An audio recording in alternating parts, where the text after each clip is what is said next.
Perfecto. Bien, había una duda que había quedado en la clase presencial del jueves, creo que fue solo para los que estuvieron en forma presencial, porque fue una consulta de ejercicios, pero yo había quedado en contestarles y la respuesta me parece importante. Tenía que ver con el ejercicio 2 de la guía 5, no, perdón, de la guía 4, el ejercicio 2 de la guía 4, donde les piden que escriban la fuerza magnética de dos cargas en movimiento y que discutan la validez del principio de acción y reacción. Lo que vimos el jueves era que si uno escribe la expresión del campo magnético para velocidades bajas, o sea, la expresión no relativista, el principio de acción y reacción vale. ¿Sí? La pregunta que había quedado a pensar era qué pasa en el caso no relativista. Y bueno, lo que hay que pensar en el caso, el caso relativista. En el caso relativista, justamente, lo que ocurre es que hay un límite, es que las fuerzas no son instantáneas, ¿sí? La información no puede viajar, o sea, unas cosas importantes de la teoría especial de la relatividad es el hecho constatado de manera experimental de que la información no puede viajar más rápido que la velocidad de la luz. Y eso hace que las fuerzas electromagnéticas en el límite relativista se transforman en fuerzas que no son instantáneas. Entonces ya cuando las fuerzas no son instantáneas, el principio de acción y reacción va a dejar de valer. ¿Sí? Pero tiene que ver con esto de que hay un límite para la propagación de información, lo cual implica a su vez las fuerzas no son instantáneas. En el caso de la teoría newtoniana, las fuerzas son instantáneas y por eso vale el principio de acción y reacción. Teoría de relatividad especial, esto no va a ocurrir y por eso ese principio no va a valer. Bien, ¿alguna duda con esto?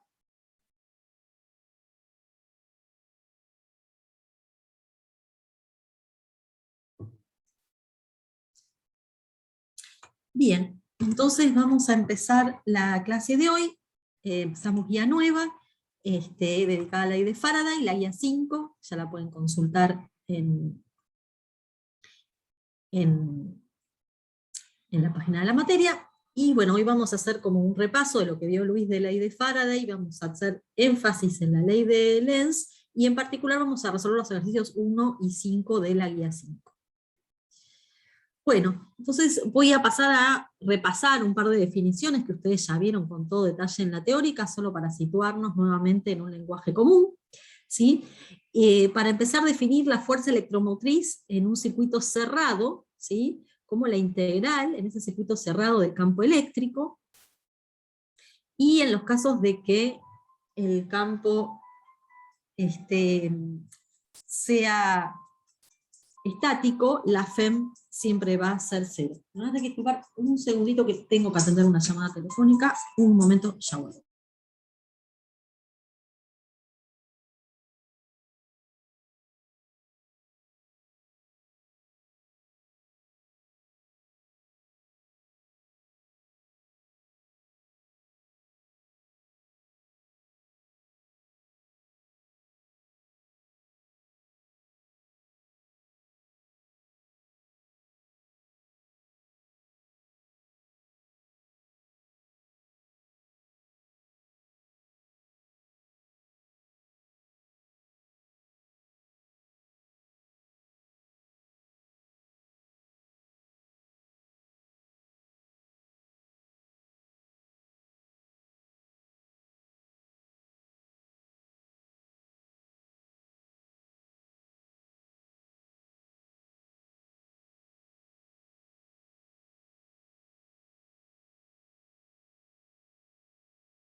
¿Me escuchan?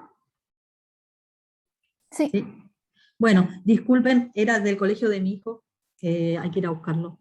Y nada, ya me habían avisado, pero bueno, quería contestar este llamado porque, nada, entiendo.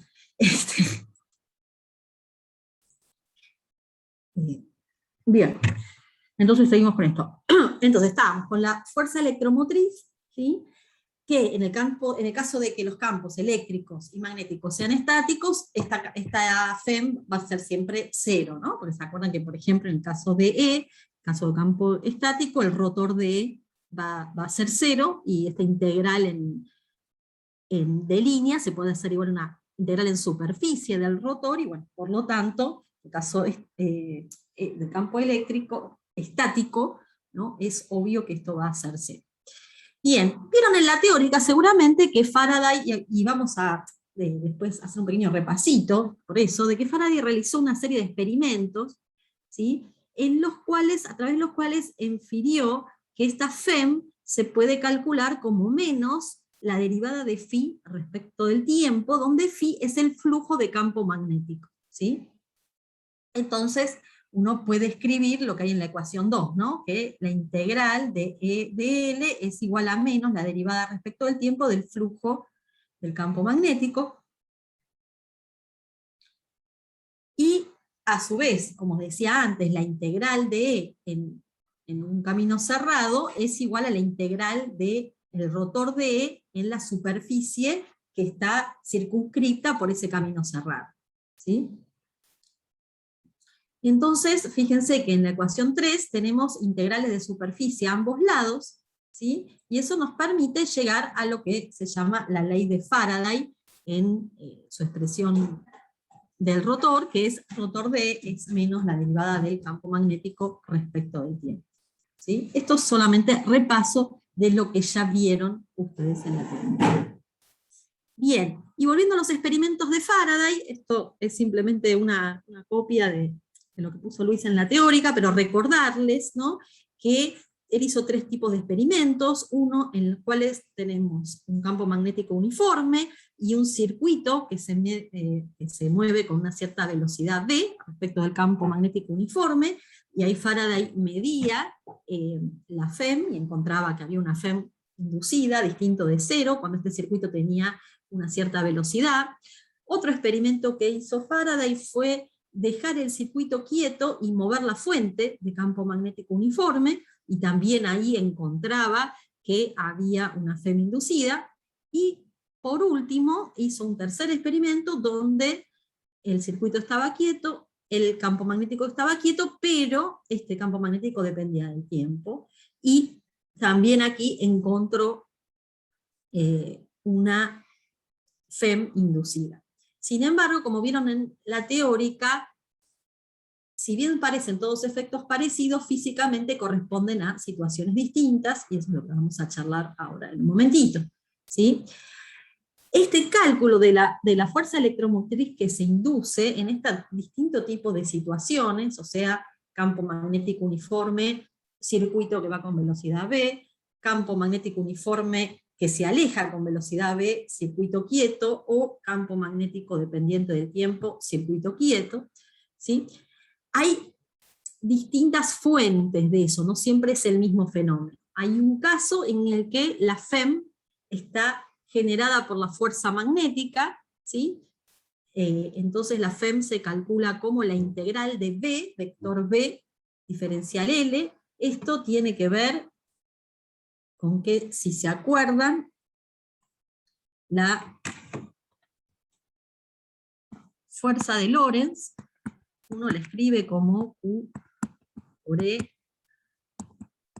más V vector V, con lo cual V vector V no es otra cosa que la fuerza por unidad de carga, ¿sí? Y la FEM es eso, es la fuerza por unidad de carga, calculada en un cierto tramo, ¿sí? Entonces, este es el caso donde uno tiene un circuito con una cierta velocidad en un campo magnético uniforme, ¿sí? Por ejemplo, el caso de la barra conductora, que lo vieron en la teórica, con velocidad v perpendicular al campo magnético uniforme. El otro caso es el caso de que la FEM está generado por un flujo de campo magnético variable en el tiempo, lo cual se puede deber o a que el campo magnético varíe efectivamente en el tiempo, que sería el caso 2i, el caso 3i que vimos recién, o bien, que sería el caso 2i, que la superficie que está atravesando el campo magnético se modifica con el tiempo, ¿sí? En ese caso, la expresión que se usa para calcular la FEM es menos d phi a dt, que es menos la derivada respecto del tiempo del flujo de campo magnético. Y ejemplos de eso, por ejemplo, puede ser una espira en un campo magnético variable en el tiempo, un circuito estático en presencia de una fuente de campo magnético que se puede con velocidad v perpendicular al mismo, ¿sí? Bueno, esto es una manera como, digamos, teórica de contar las distintas situaciones que nos vamos a enfrentar, y ahora vamos a hacer un par de ejercicios que nos van a clarificar un poquito cómo se hace esto.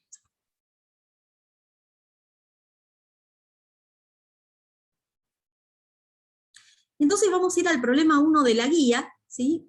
En este problema 1, ustedes tienen una espira circular de 100 centímetros de área, que está colocada en un campo magnético uniforme de 0,01 Tesla, y que rota 10 veces por segundo en torno a uno de sus diámetros, que es normal a la dirección del campo, ¿sí? Y les piden calcular la FEM introducida en la espira en función del tiempo t, y en particular cuando la normal forma un ángulo de 45 grados con el campo, y la FEM máxima y mínima, y los valores del tiempo para que aparezcan estas FEM.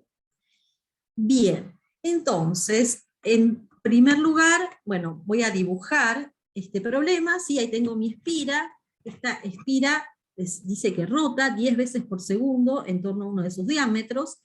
¿Eso qué quiere decir? Que su velocidad angular, y eso es lo mismo que decir que su velocidad angular es 2pi sobre el tiempo,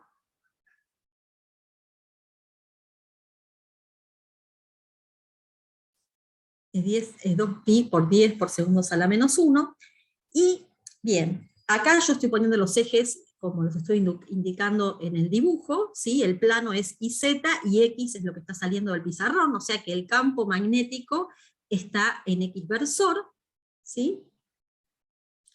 El radio lo puedo calcular en función del área, ¿sí?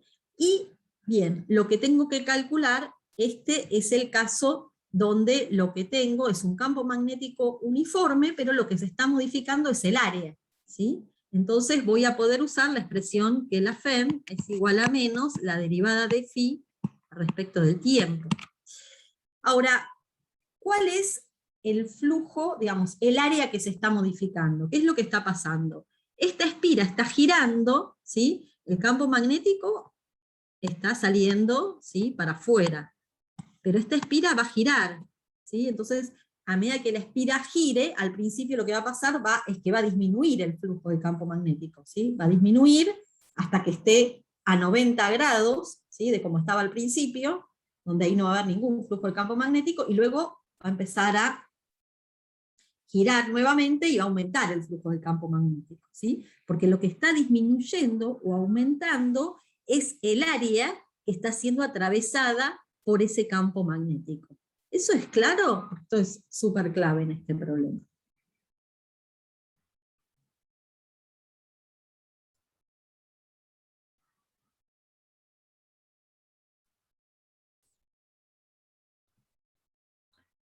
Profe, como interpretamos, es como si fuera un anillo que está girando No es un anillo, es una espira, ¿sí? O sea, sí, sí, sí. está bien. Si quieres llamarlo anillo, sí, ponele. Una espira que Sí. gira sobre el eje Z. Exacto, exacto. Ahí está, muy bien. Gira sobre el eje Z, exactamente.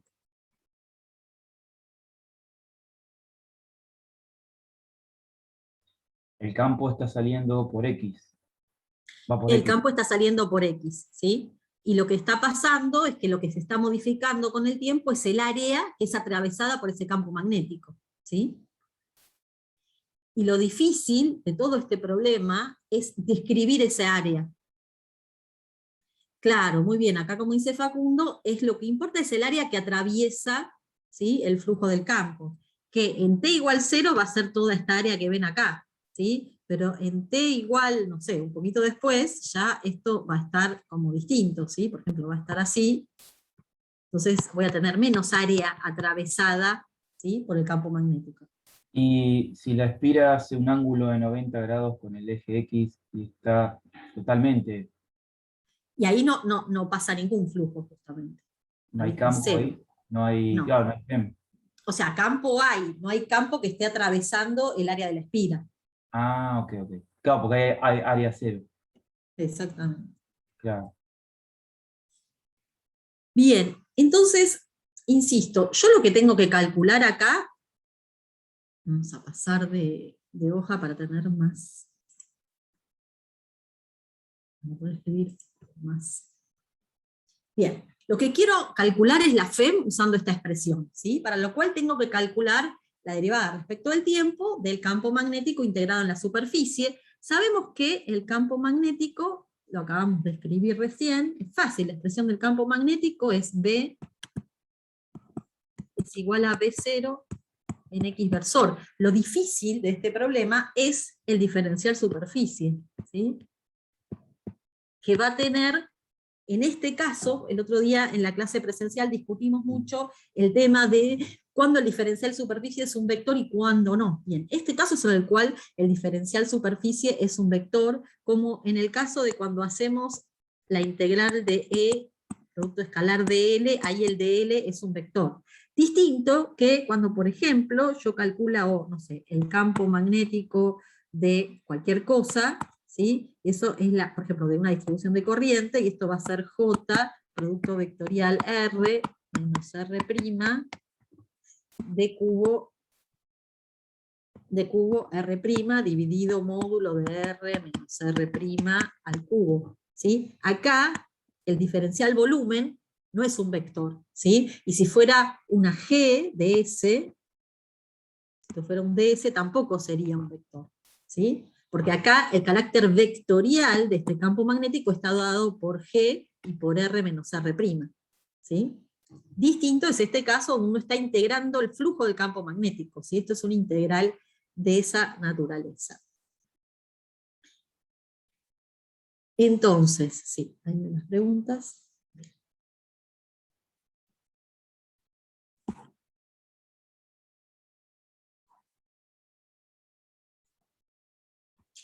Bien.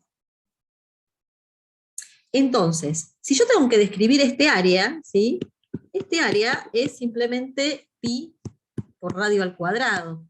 El tema es que este área se va a ir moviendo, ¿sí?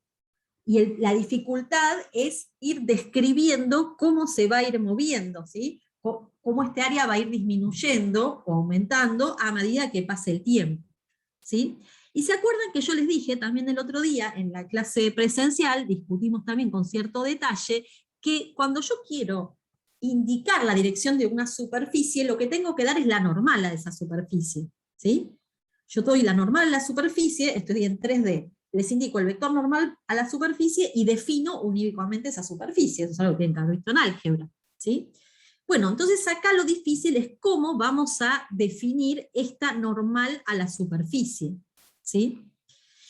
Entonces, la manera de definirlo es, piensen un momento, ¿sí? Yo tengo que definir este vector, ¿sí? El que sale de la superficie y que va a rotar con el tiempo, ¿sí?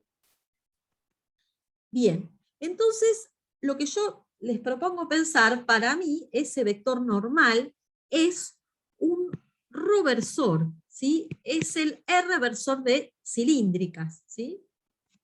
Porque fíjense que yo tengo acá mi espira, ¿sí? Y ρ-versor es un vector que se mueve con el tiempo, ¿sí? Porque el ángulo φ, donde el ángulo φ, esto es lo que me falta, el ángulo φ entre x e y es omega por t, ¿sí? Entonces, si yo digo que ρ-versor de cilíndricas, que yo siempre lo puedo escribir como coseno de φ, seno de φ 0, ¿sí? Si ustedes lo piensan, es el vector R de cilíndricas. Si piensan en un cilindro, es lo que va a ser siempre perpendicular a un cilindro. Y si ven la trayectoria de esto, ¿sí? Está describiendo, si quieren pueden pensar que, no sé, cada punto de la espira describe un cilindro en su rotación alrededor del eje Z, ¿sí? Entonces, la normal, ¿sí?, es siempre, o sea, yo podría decir que acá tengo el R versor de cilíndricas, ¿no?, con el ángulo φ igual a omega t, o sea que este ρ versor sería coseno de omega por t, seno de omega por t, 0. ¿Sí? Entender esto es lo más importante de este problema. Así que les dejo un segundo para que lo procesen y pregunten. Bien, acá ya una pregunta buenísima. ¿Por qué φ es omega por t? Porque yo tengo, ¿sí?, esto está rotando, ¿sí?, alrededor del eje Z, ¿sí? Perdón, profe, ¿omega es la velocidad angular? Sí, omega es la velocidad angular.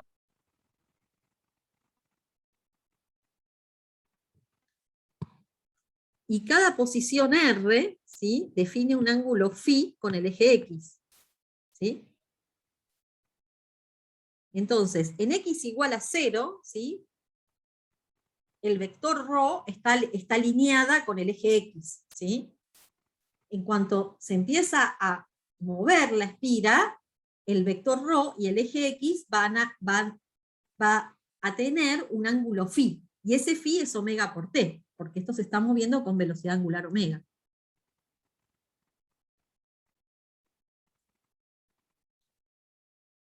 ¿Se entiende esto?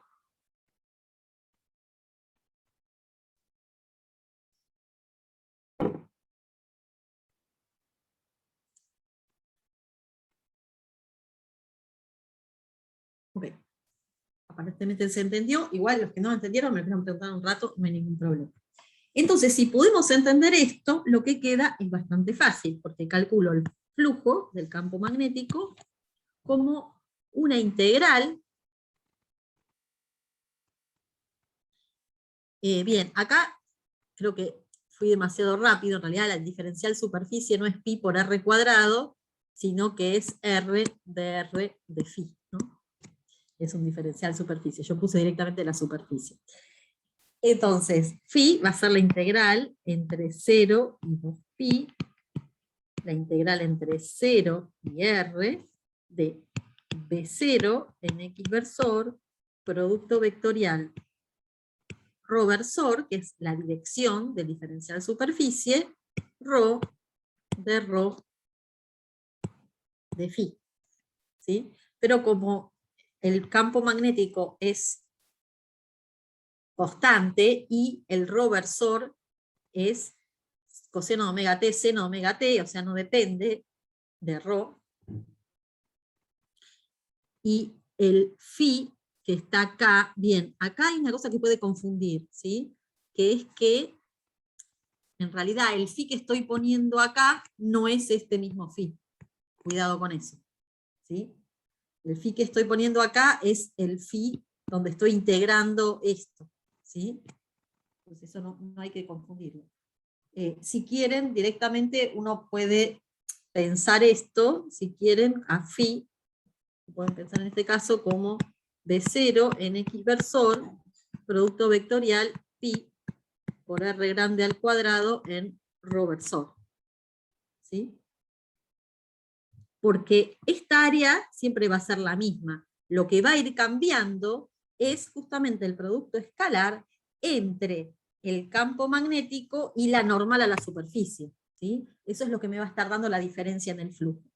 Y como el ρ versor, ¿se acuerdan que era coseno omega t, seno omega t 0, y acá tengo un producto escalar, esto me queda directamente como B0 por pi por R al cuadrado coseno de omega t. ¿Preguntas hasta acá? Sí, esto, ahí el phi lo encontraste determinando que los diferenciales de superficie, el diferencial de superficie, no entiendo qué hiciste con diferencial ρ. Claro, en realidad, si querés, fue un poco confuso. Vamos a volver un pasito atrás, ¿sí? Lo vamos a hacer de nuevo porque me parece que confundió un poco. Vamos a volver. Espera. En realidad creo que lo que había hecho bien al principio, y después me arrepentí, ahí estuve mal. Bien. El ds superficie es directamente pi por r cuadrado en rho versor, ¿sí? No vamos a integrar la superficie porque el ds es el diferencial superficie, ¿sí? Que está atravesando el campo magnético. Entonces, perdón, no va a ser el diferencial S, va a ser directamente S, ¿sí? Como el campo no depende de la posición, ¿sí? Yo puedo directamente integrar esto, ¿sí? Y este E igual a menos de phi a dt, perdón, calculo directamente, empezamos calculando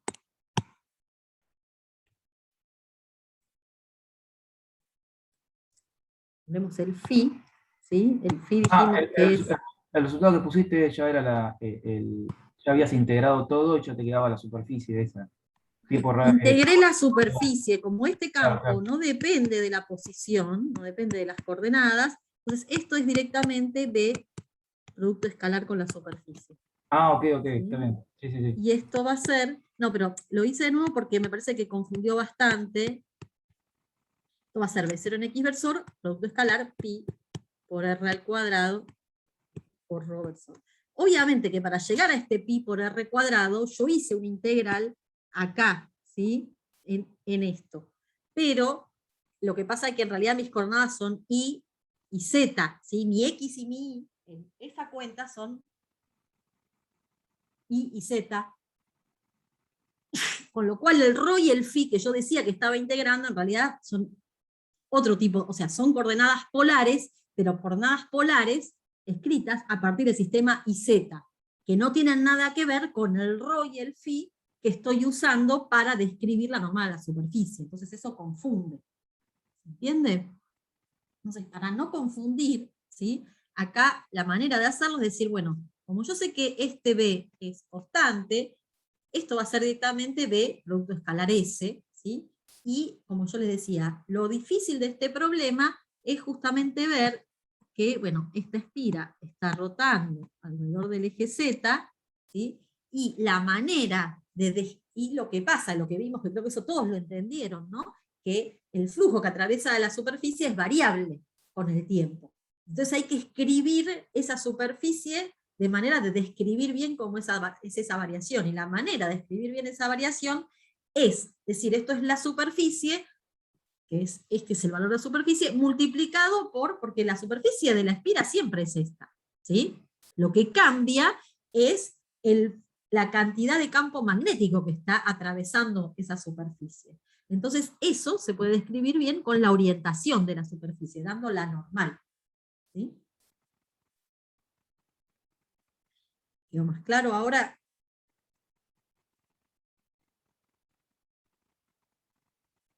Sí. Bueno, buenísimo.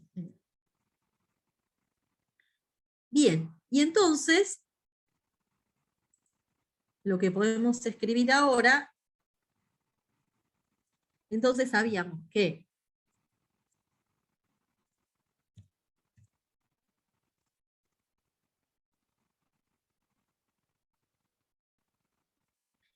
la FEM es igual a menos la derivada respecto de tiempo del flujo, y el flujo que calculamos recién, esto va a ser menos la derivada respecto del tiempo de T0 por pi por r al cuadrado por el coseno de omega por t. Cuando hago esta cuenta, esto me va a dar menos P0 por pi por r cuadrado por menos seno de omega t, que se me va a ir con este menos, por omega. Entonces esto va a ser omega por el seno de omega por t. Y esto entonces es la FEM inducida.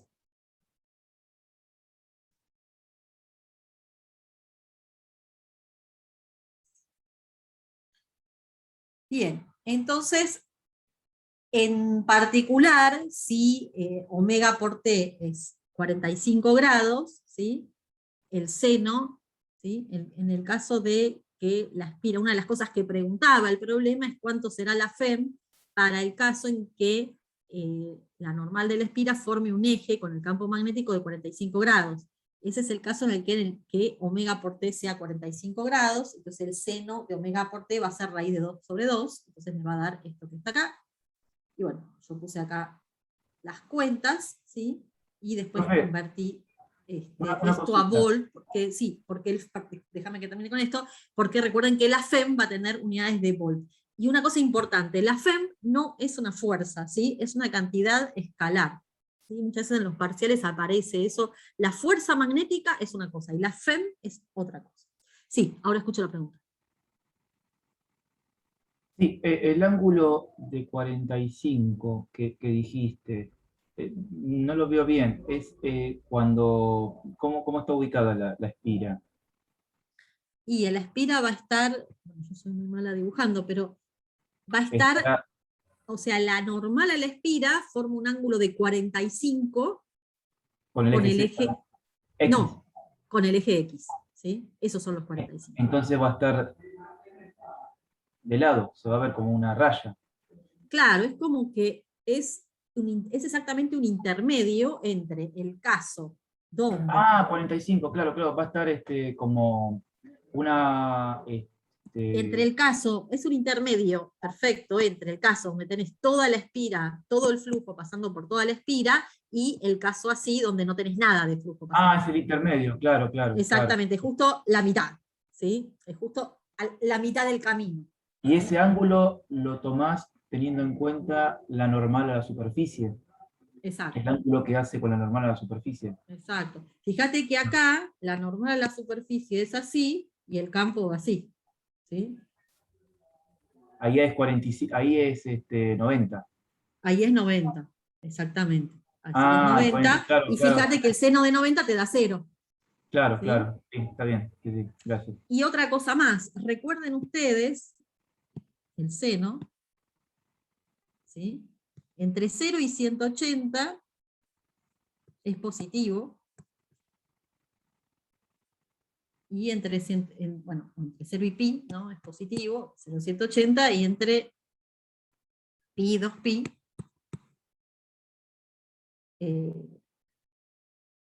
pero acá hay algo que no está bien, porque dijimos que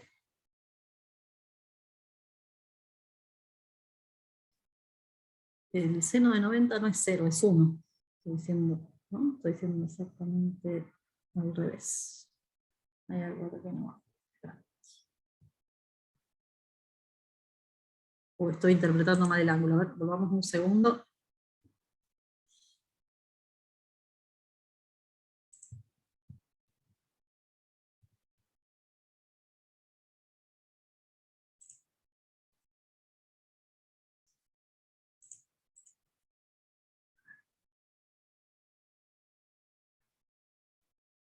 Claro, acá dice, cuando su normal forma un ángulo de 45 grados con el campo. Okay. Entonces, dijimos que la FEM, eso es lo que habíamos puesto antes,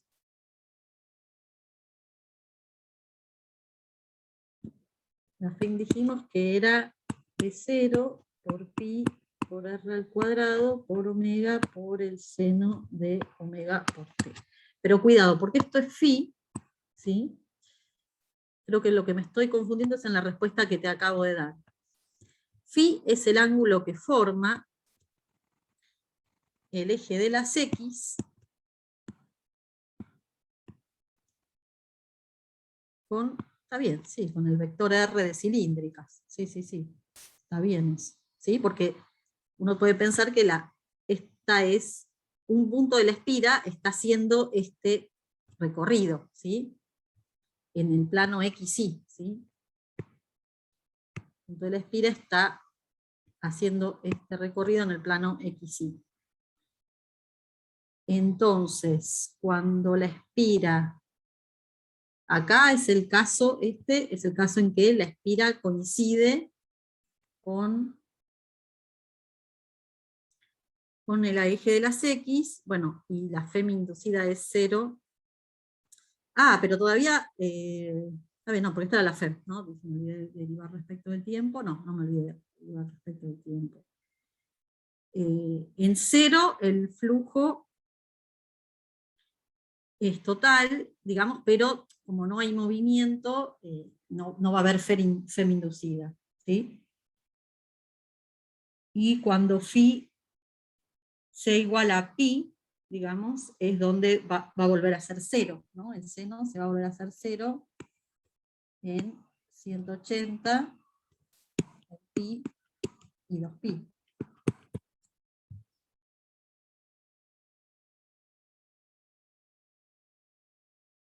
Pero habíamos dicho, esta es la normal a la espira, y esta es el eje X. Parecería que tenemos un desfasaje de 90 grados.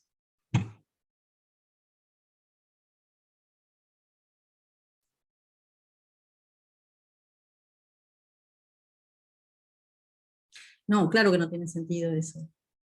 Es exactamente...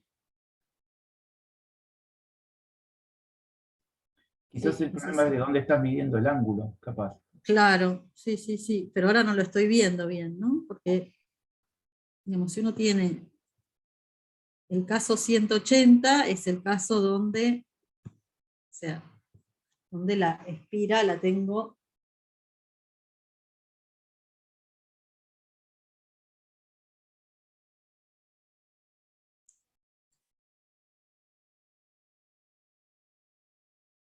No, acá decir Facundo dice, a menos que Rho apunte hacia un borde de la espira y no sea su normal. No, justamente.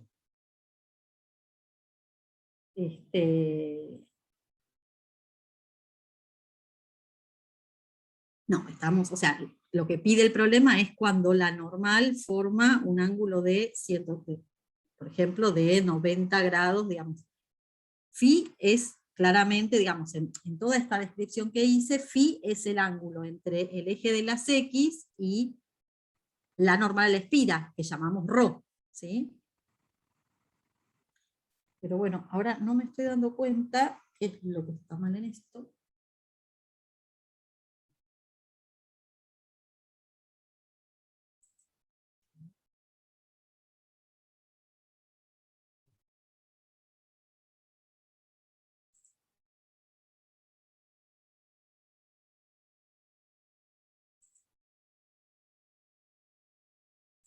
Cero. No.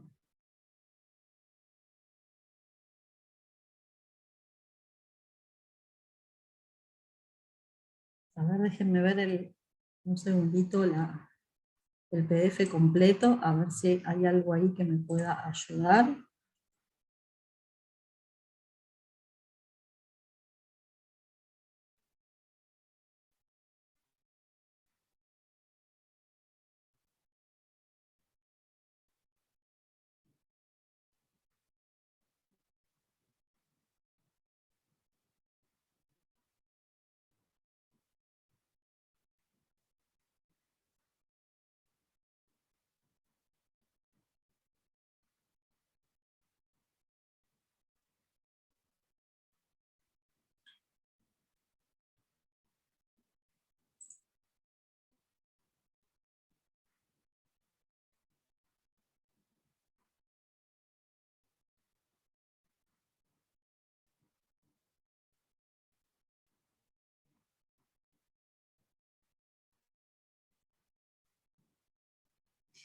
Sí, la FEM es la variación del flujo, ¿sí? Entonces, claro, tal vez lo que está diciendo Matías es lo que tiene sentido, ¿no? Claro, la FEM es justamente la variación del flujo, y cuando está a 90, la variación del flujo con respecto al inicial es que se hace máximo. Entonces el flujo es cero, pero la variación del flujo es máximo. Sí, gracias Matías por la ayuda.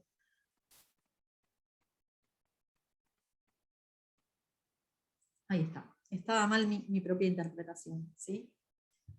Entonces, volvamos otra vez a lo que estaba tratando de explicar. Entonces, el seno se hace cero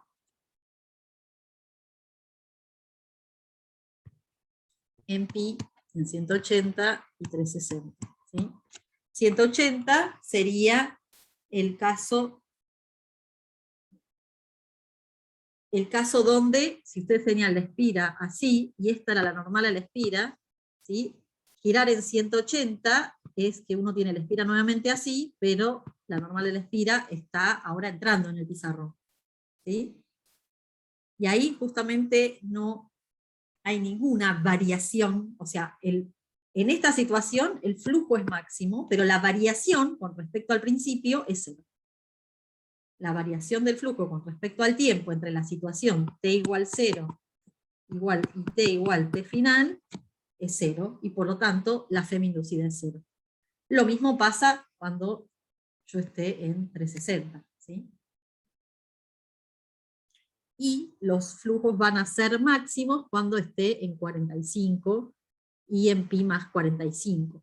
¿Sí? Pero ahora hay otra cosa importante. ¿Sí? Fíjense que la FEM va como el seno de omega t, ¿sí? Y el seno es positivo entre 0 y pi, ¿sí? O sea, de esta situación a esta, ¿sí? Yo estoy teniendo todas las situaciones intermedias entre esta situación, de tener la normal para arriba y de tener la normal para abajo, ¿sí? Lo que ustedes van a ver es que tengo una variación de flujo negativa, y entonces la FEM va a ser positiva. ¿Sí? Mientras que cuando la FEM, cuando paso de esta situación de la normal entrando a la normal saliendo, ¿sí? Lo que va a pasar es que o sea, en realidad lo que pasa es lo mismo, ¿no? Porque, corrijo, entre esta situación y la situación esta, la variación de flujo es negativa, ¿sí? Y entre esta situación y esta, la variación de flujo es positiva. Pero en todos los casos, ¿sí? Acá, de esta primera situación a esta, también va a pasar algo con la normal, ¿sí? La normal va a ser positiva, ¿sí? Hasta acá, y después de acá para acá va a empezar a ser negativa, ¿sí? De esta situación, cuando empiece a girar hasta encontrarte en esta situación, la normal va a empezar a entrar, va a tener una componente entrando en el pizarrón, ¿sí? Entonces cuando la dirección del campo y la de la normal son opuestas, entonces la variación de flujo va a ser negativa, ¿sí? La FEM va a ser negativa, mientras que cuando la dirección de la normal y la del campo son las mismas, entonces la variación va a ser positiva. Profe, Bien. Sí. una consultita. Los máximos y los mínimos, creo que dijiste que estaba en cuando llega a 90 o cuando, por ejemplo, No. El máximo, sí, el máximo va a estar en 90, sí, perdón, dije mal, y en 270. sí, Y el está bien. mínimo, perdón, va a estar en 270, ¿sí? Ok, está bien. Sí. Porque la variación de flujo es máxima.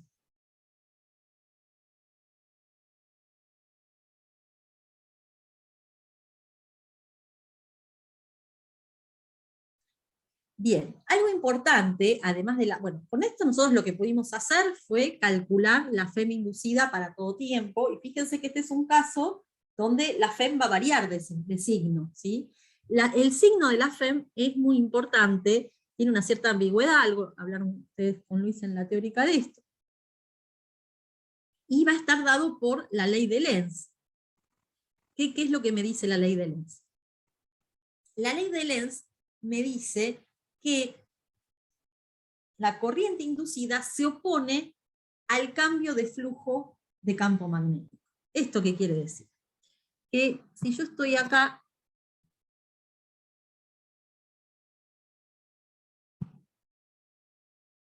¿sí? Fíjense que en este caso, ¿sí? Si yo paso de acá a esta situación, ¿sí?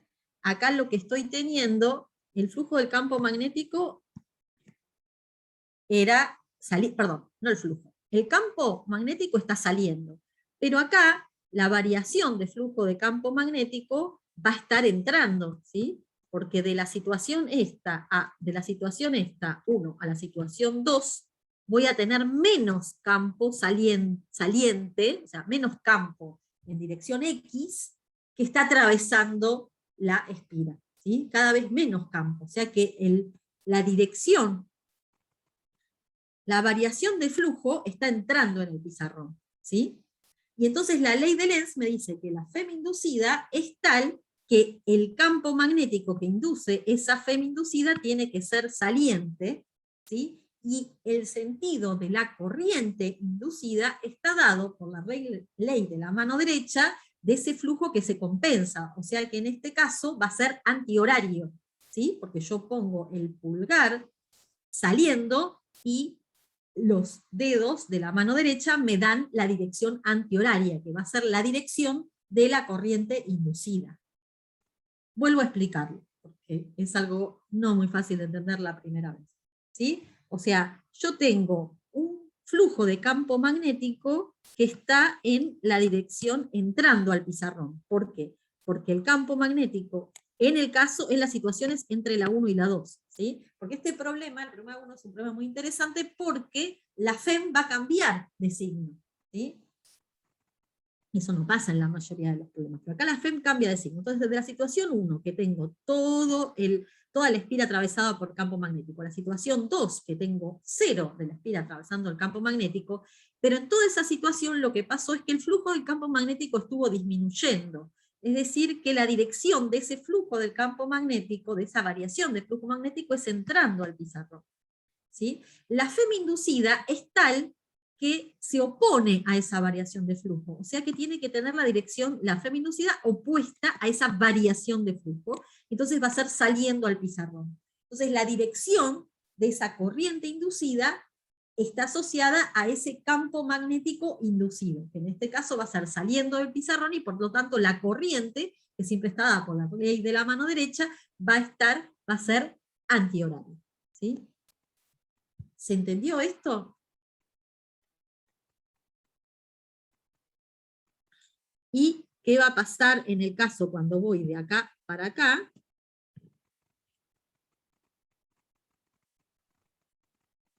Profe, una consultita. Sí. ¿Cómo utilizaste en la mano derecha? ¿El pulgar qué representaba? El pulgar me representa el campo magnético y los dedos la corriente inducida. Ah, ok, está bien. ¿Sí? Acá había otra pregunta. ¿No entendés por qué entra el pizarrón? Bien. Vuelvo a repetir. Porque tu campo magnético está saliendo del pizarrón, ¿sí? Pero cada vez está entrando menos campo magnético. Entonces la variación de tu flujo de campo magnético está entrando en el pizarrón, porque está disminuyendo, ¿sí?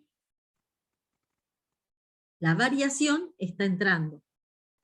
Entonces por eso la corriente inducida va a ser una corriente inducida que tienda siempre a compensar ese flujo magnético que está disminuyendo, o sea, agregando más campo magnético en la dirección X, ¿sí?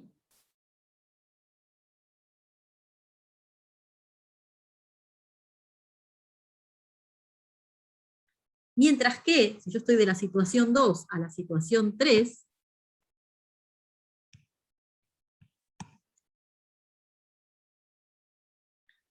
en este caso, voy a pasar de 0 a tener mucho más campo magnético en esta dirección, ¿sí? El flujo de campo magnético está aumentando, la variación de flujo de campo magnético está en esta dirección, por lo tanto, la ley de Lenz me dice que el campo magnético inducido va a estar entrando, ¿sí? Y la corriente asociada a un campo magnético entrando tiene sentido horario.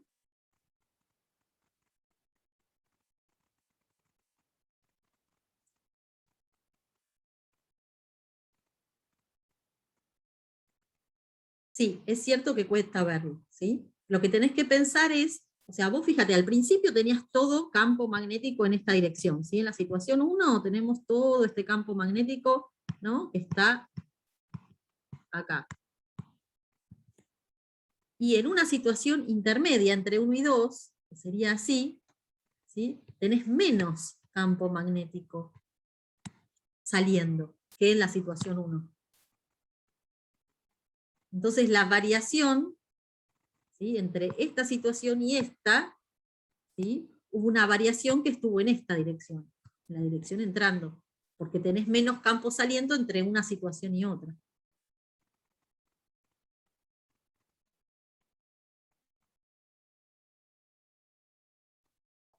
Por ahí ¿Sí? va, a mí me resulta raro pensarlo como que el cambio es un vector que apunta en dirección contraria al campo magnético.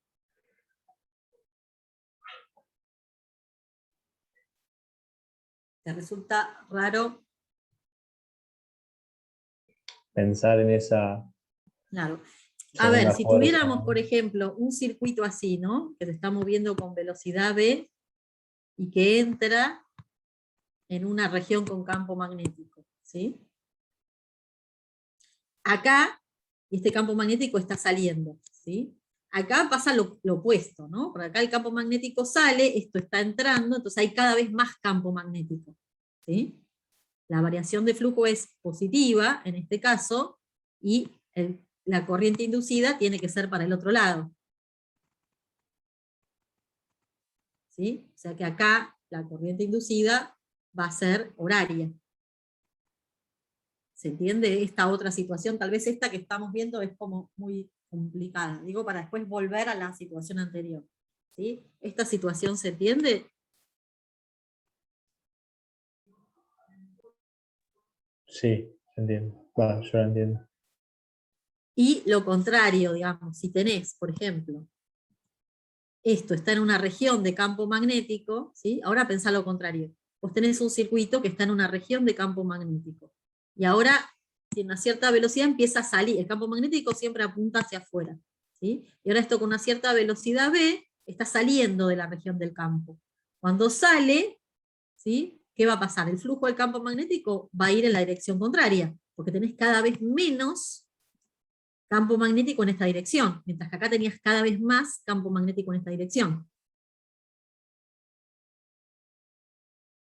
Entonces acá el flujo de campo magnético va a tener la dirección entrando y la corriente inducida va a tener la dirección equivalente a un campo magnético saliendo, o sea, antihorario. Y esta segunda situación es la que se corresponde con esto. Intenté un poquito más con este ejemplo.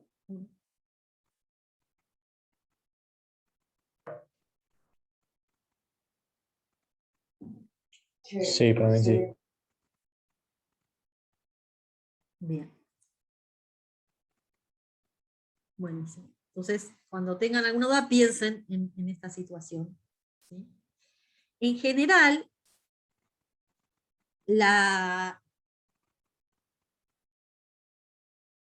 el signo de la FEM también les dice, o sea, ustedes con el signo de la FEM pueden saber, relacionando el signo de la FEM y la dirección de la normal, pueden saber para dónde, es otra manera de ver la corriente inducida. ¿Por qué? Lo que ustedes pueden ver es que si el signo de la FEM es positiva, ¿sí?, la corriente inducida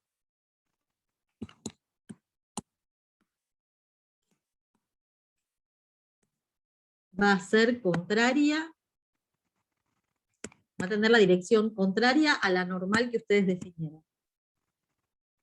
Mientras que si la FEM es negativa, la corriente inducida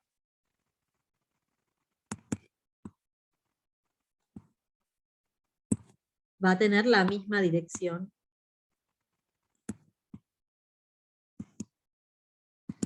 que la normal.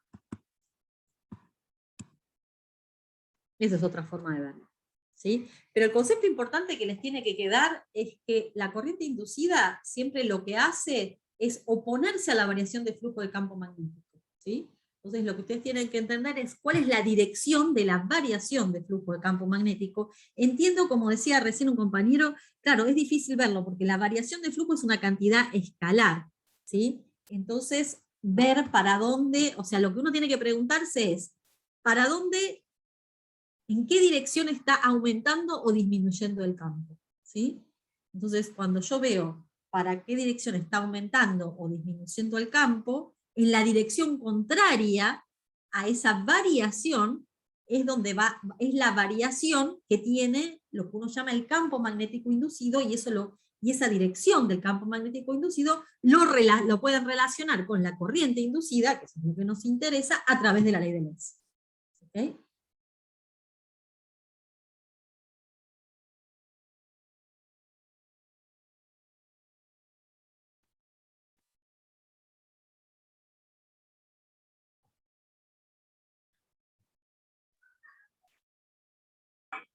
Una pregunta. Sí. No entiendo por qué si la FEM es mayor que 0, la corriente inducida va a ser contraria a la normal, porque recién en este ejemplo, en el de la espira, habíamos hecho el gráfico del seno, que es 0,45. La FEM Sí, tenés era... razón, es exactamente al revés, perdón, te lo acabo de decir exactamente al revés, exactamente. O sea, si es positiva, la FEM va a ser de la misma, ¿sí? Va a tener la misma dirección a la normal, y si la FEM es negativa, la corriente inducida tiene la dirección contraria a la normal, perdón. Lo dije mal yo. Sí, tenés toda la razón. Perdón. Lo que pasa es que esto a veces marea. Perdón, disculpen. Igual después en el PDF definitivo les pongo esto de la manera correcta, así no hay tantas confusiones.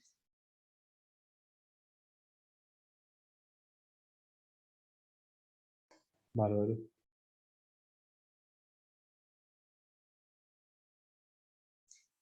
Bien.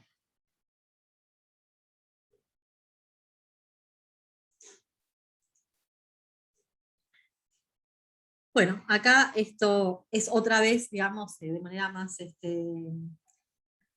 era lo mismo que le estaba explicando recién, ¿no? Que de la situación esta a la,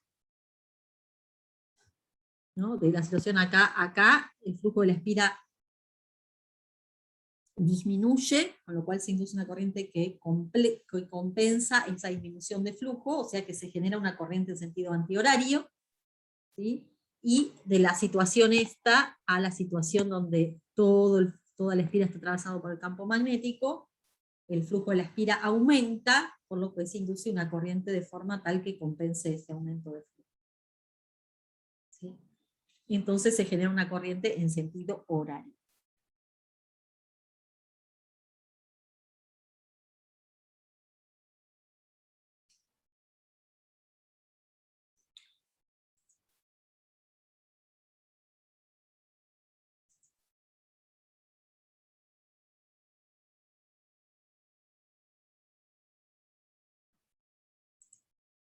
Bien. Bueno, pasamos al siguiente problema, que es el problema 5. ¿Sí? En este problema lo que tienen es un cable rectilíneo muy largo, ¿sí? Que conduce una corriente de 1 ampere, y a 1 metro de ese cable tienen una aguja que está girando en torno de ese extremo, en el plano del cable, con una velocidad angular omega, ¿sí? En este caso omega, ¿sí? Está saliendo del pizarrón nuevamente, ¿sí? Lo está girando así. Acá tienen un cable, ¿sí? Con una corriente I, cuyo campo magnético saben calcular, ¿sí? Y lo que me piden es la FEM inducida entre los extremos de la aguja, ¿sí? Y este es un caso que corresponde al caso de la FEM inducida, que es producida por la fuerza magnética, la fuerza de Lorentz magnética, ¿sí? Entonces, la FEM inducida la vamos a calcular como la integral de B vector B diferencial L, donde límites de la integral van a ser los extremos de la aguja. Y una cosa importante de acá es cómo uno relaciona B con omega, ¿sí? Algo de esto vimos también en la clase presencial. Recuerden de física 1 que cuando uno tiene una cierta velocidad angular omega, la velocidad lineal correspondiente es omega producto vectorial R. ¿Sí? Entonces acá también nos piden calcular la FEM inducida en función del tiempo, ¿sí? Acá, nuevamente, a tita lo pueden calcular como omega por t, ¿sí? Este tita, ¿sí? Es omega por t, pero cuidado porque con los ejes coordenados acá. Vamos a tener que tener cuidado con eso. Por ahora lo vamos a llamar tita, y después vamos a relacionar tita con omega por t, ¿sí? Queda claro por qué tita es omega por t, ¿no?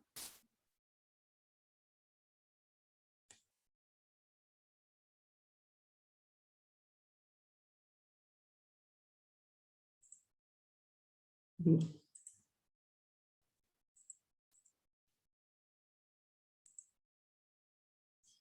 Bien. Entonces, lo primero que vamos a escribir, sé que estoy en PDF equivocado.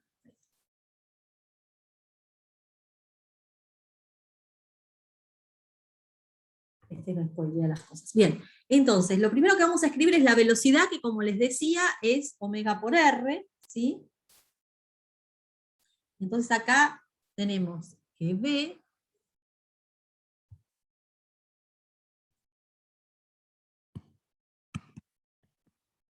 es omega en X versor, producto vectorial R,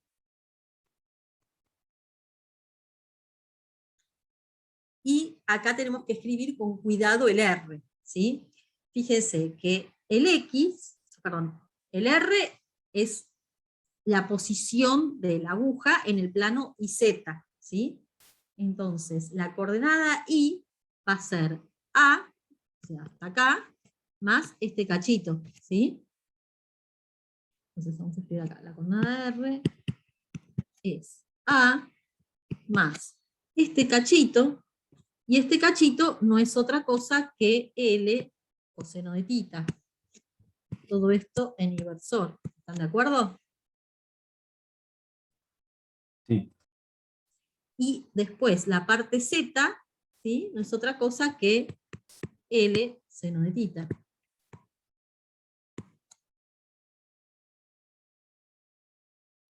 ¿Están de acuerdo con esto también? Sí, sí. Bien, entonces ya podemos calcular la velocidad, que es omega en X versor, producto vectorial, A más L coseno de tita en inversor, más L seno de tita en Z versor, y esto nos va a dar X producto vectorial con Y, me da en Z versor, o sea que esto me da omega por A más L coseno de tita en Z versor, más X versor, producto vectorial con Z versor, me da menos Y versor, o sea que esto va a ser menos omega por L seno de tita en Y versor. ¿Acá estamos bien? Una pregunta. Sí.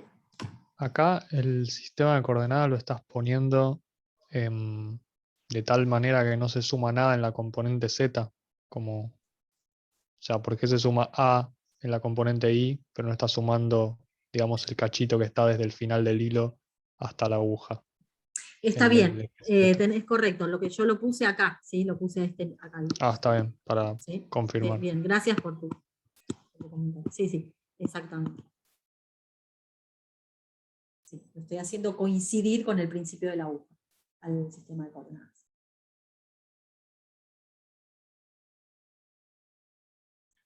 Bien, ¿alguna otra pregunta? Bien. Entonces, ya tengo omega, ¿sí? Y ahora lo que yo quería calcular, la FEM, dijimos, la íbamos a calcular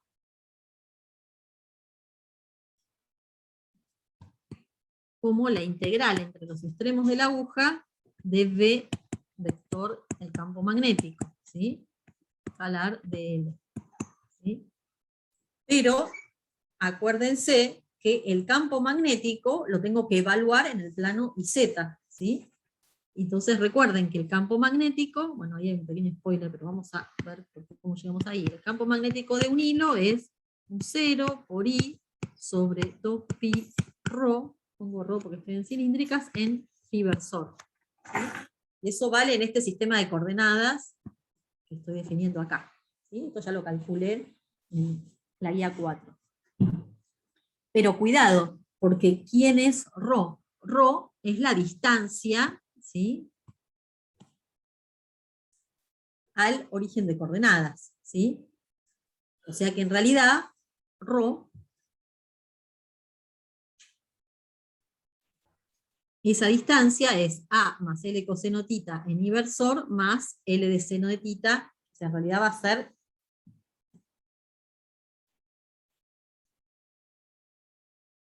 Es el módulo, ¿no?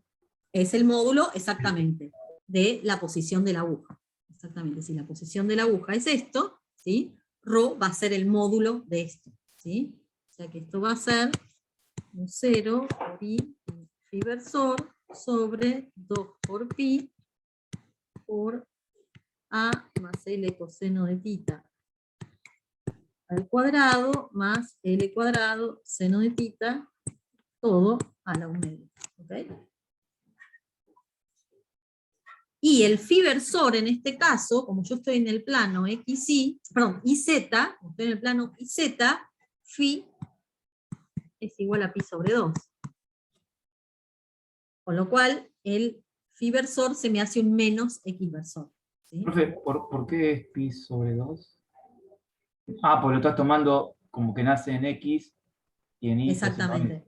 Ah, está Exactamente. bien. Sí. Perdón, y acá les dije algo que está mal, pero que me confundí, porque no es, claro, es 2pi sobre ρ, pero, disculpen, me confundí, no está bien. Ρ, en este caso, es el ρ de este sistema de coordenadas en el plano IZ, ¿sí? Entonces en el plano IZ, esto es directamente I, ¿sí? Entonces esto va a ser un 0 por I, perdón, menos un 0, porque esto va a ser el menos X versor, sobre 2pi por I, ¿sí? Y I, este I es A más L coseno de tita, ¿sí?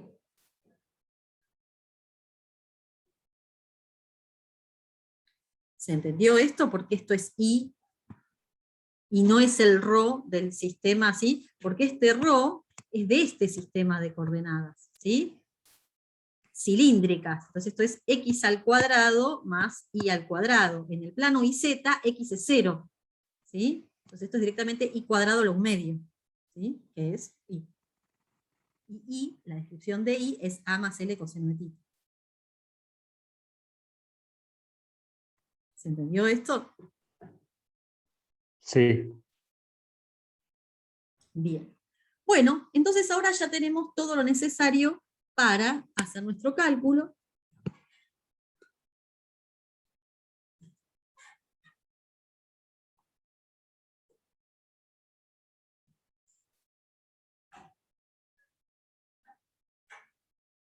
Epsilon va a ser la velocidad, de lo que habíamos calculado en la transparencia anterior, que es omega. Entonces esta es la integral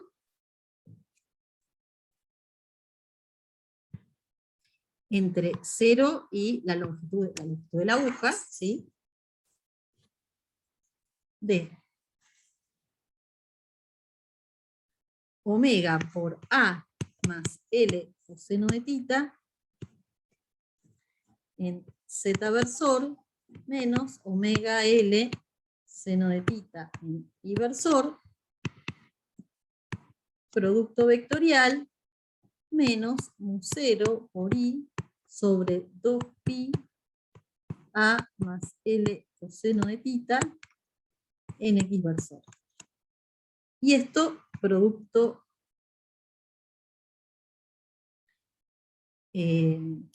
escalar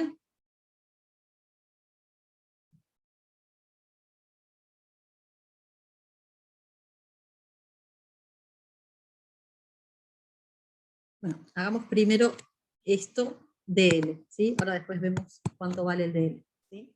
Hagamos de a poquito el producto escalar dl. Entonces, acá tenemos z versor por x versor, me va a dar en y versor, y y versor, producto vectorial, x versor, me va a dar en menos z versor. ¿Están de acuerdo? Sí. Bien. Entonces,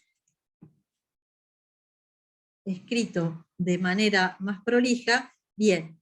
Y, bien, algo que me olvidé de explicar bien, cómo es el DL, ¿sí? Entonces, la primera parte, B, la FEM es B vector B, producto escalar DL. ¿Sí? El B vector B lo acabamos de escribir recién, y había una parte que iba en I versor y otra parte que iba en Z versor, ¿sí? Si tienen alguna duda, tienen que hacer bien las cuentas, pero es eso. Ahora, el otro tema es cómo escribimos el diferencial L, ¿sí? Y el diferencial L tiene una parte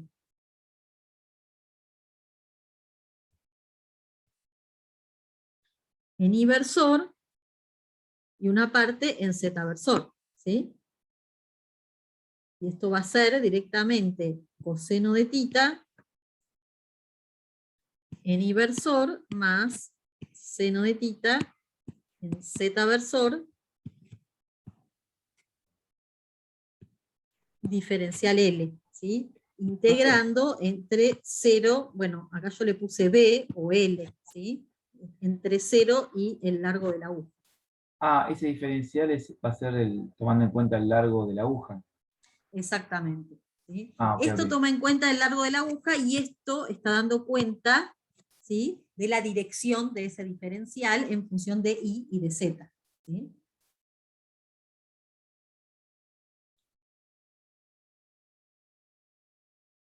Ese diferencial va a tener distinta dirección en el plano a medida que esto vaya rotando, ¿sí?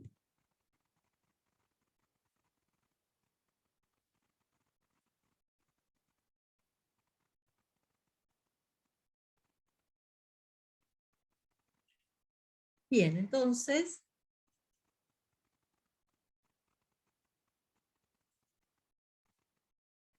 finalmente, la cuenta que les va a quedar, estaba esta parte que era B vector B y esta parte que es del DL, y bueno, hacen los productos Z, producto escalar I versor da 0, y producto vectorial escalar Z da 0, o sea que finalmente les queda coseno de tita del I versor, producto vectorial I versor, y L seno cuadrado de tita sobre A más L coseno de tita del Z versor, producto vectorial Z versor. Entonces me queda esta expresión, donde L va a estar evaluado entre 0 y B, y esto me da directamente la FEM en función del tiempo, recordando que tita era omega por t, ¿sí? Entonces, reemplazando en tita omega por t, obtengo la expresión final para la FEM en función del tiempo.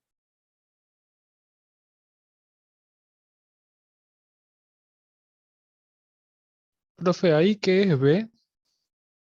B es el largo de la aguja. Creo que en el problema lo ponen así, que B es pero B es el largo de la aguja, ¿sí? Porque yo hice el integral entre 0 y B, ¿sí? A ver. ¿Sí? Sería lo que acá llamo L. Capaz que queda un poco confuso esto, pero esto es.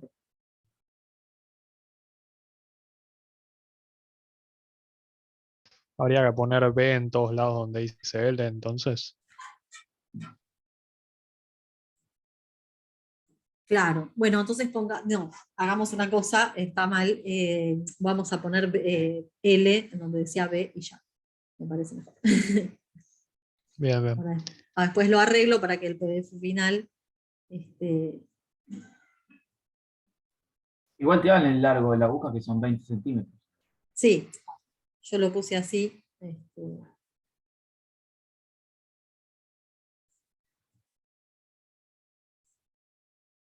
Sí, no, estoy viendo que yo acá, bueno, después arreglo esto, porque acá aparece un A, y me parece que tiene que ver con, no sé, acá hay algo que, perdón, no sé, está mal. Pero L es el largo de la aguja, o sea, este L es el mismo del integral entre 0 y L. Ahora después lo arreglo en el PDF, este tiene que ser integral entre 0 y L. Y el resto está mal, o sea, no, tiene que ser eso. ¿Sí? Ahora El después A, lo arreglo. el A es la distancia del hilo a la aguja. Sí, el A es de distancia, eso está bien. Sí, sí, sí, eso está bien. Pero donde dice L, ¿sí? Donde dice B, acá al final tiene que decir L. Sí, se ve que acá, no sé por qué, yo cambié la notación, ¿sí? Claro, en realidad L es mi variable, ya entiendo lo que pasó. L lo llamé a mi variable, ¿sí? Y le evalué entre B y 0. Eso fue lo que hice. ¿Sí? Pero eso simplemente se confunde, o sea, no está mal hecho esto, ¿sí? Yo estoy integrando DL entre 0 y B. Lo que confunde tal vez es esto que está acá, ¿sí? Y también confunde el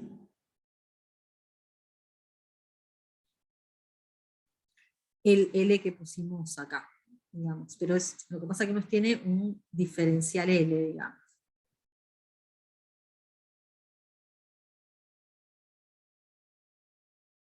Pero bueno, ahora en el PDF final lo corrijo bien y así queda claro. Bien, ¿alguna otra pregunta? Tengo una pregunta. No entendí cuando evaluamos el campo magnético en la posición de la aguja, ¿por qué queda I en el ρ? O sea, yo entiendo que ρ es la distancia, Bien, es en cilíndricas, es la distancia del hilo a la aguja, pero la claro. aguja, o sea, es un cuerpo extenso. ¿A qué punto de la aguja estoy midiendo la distancia? Bueno, es que justamente este L es variable, ¿sí? Este L no es una constante, por eso lo que está confundiendo acá, ¿sí? Esta distancia, esta distancia total es B, ¿sí? Y esta L es algo variable, ¿sí? Este R me está definiendo cada puntito de la aguja, ¿sí? Entonces, cada puntito de la aguja va a tener un L distinto, ¿sí? L es la variable y B, lo que voy a hacer es cambiar esto directamente, entonces va a ser mejor. B es la longitud total de la aguja. L me está describiendo cada puntito de la aguja. Por eso integro entre 0 y B de L. ¿Se entiende? Ah, Y está bien, claro, ¿Está bien? sí, Entonces, por eso, acá en I, lo pongo así, porque para cada L distinto tengo una posición sobre la aguja distinta. claro. El L es cada puntito de la aguja y el coseno y el Exacto, seno tuercen ese puntito para que esté en la posición correcta. exactamente. Como ven, bueno, yo tomé justo estos problemas que son los más difíciles desde el punto de vista geométrico, a propósito, ¿no? Para, bueno, nada, que probablemente los demás problemas que haga les van a ser más fáciles porque no tienen tanto problemas geométricos. Fíjense que, cerrar la puerta, por favor. Se ve que la dificultad, digamos, acá es más la dificultad de expresar las cantidades en función de las coordenadas, ¿sí? Mientras que en el caso, en los otros casos que van a ver en la guía, no es tan difícil, son casos geométricamente más fáciles, ¿sí? Déjenme un segundito decirles hasta qué parte de la guía pueden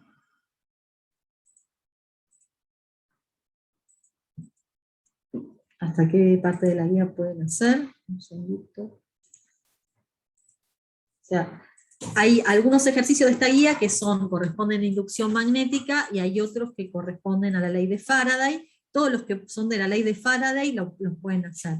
Los que no, los que van a ser como más complicados, bueno, la inducción magnética los va a contar Agustín el jueves, y yo voy a contar alguna última cosa también en la clase presencial del otro jueves, pero el otro jueves vamos a ver las dos cosas, vamos a ver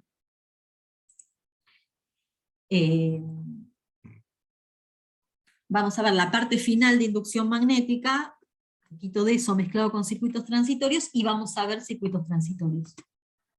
¿Sí? Así que un segundito que estoy encontrando el PDF para...